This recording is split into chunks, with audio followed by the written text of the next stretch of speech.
Bon, Portugal ou France dimanche soir? Ça va être dur. Politiquement, politiquement correct, on dirait la France. Euh, Moi, il faut pas oublier que j'ai aussi beaucoup, mes origines sont portugaises, mon sang est portugais. Le Portugal a jamais rien gagné depuis un petit moment.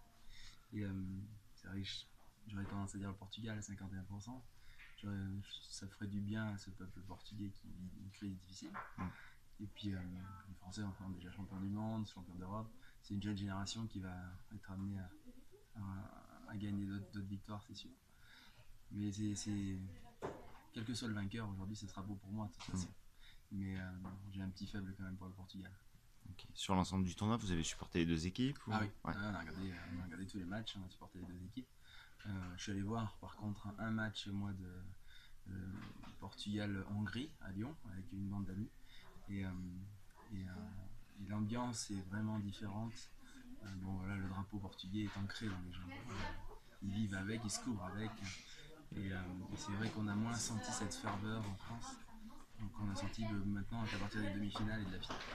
Donc le Portugal, voilà, dès qu'il y a un match, ils sont colorés de toutes les couleurs.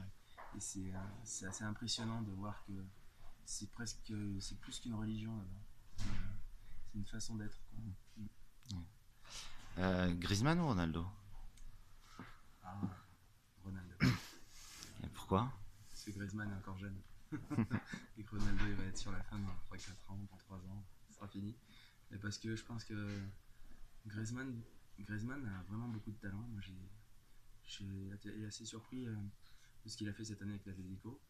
Et, mais vraiment Ronaldo, on aura beau dire ce qu'on veut sur le personnage, il a quand même une sacrée personnalité, une sacrée envie de gagner.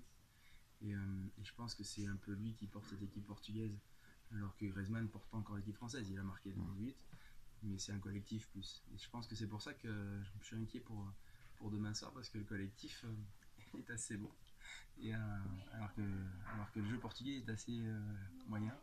Mais bon, on a vu des Grecs gagner la Coupe d'Europe d'ailleurs au Portugal avec un jeu exécrable. Donc le Portugal est quand même, je pense qu'ils ont l'envie, ils savent qu'ils sont très proches du résultat et je pense que ce sera eux qui auront le plus envie dimanche. Ouais. Ça veut dire que c'est eux qui vont gagner. Yves Penaud en 2000, la main d'Abel Ravier ou... Ah, je pense qu'il y a pénal. Bon. Dernière question, comment on fait pour regarder un match quand on sert un repas, quand on fait marcher un restaurant en même temps?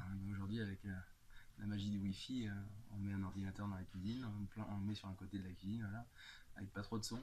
Donc voilà, et on se concentre sur le service forcément. Mais bon, on est beaucoup maintenant nous, en cuisine, donc on arrive maintenant à faire les deux. Après, ça reste quand même difficile à regarder.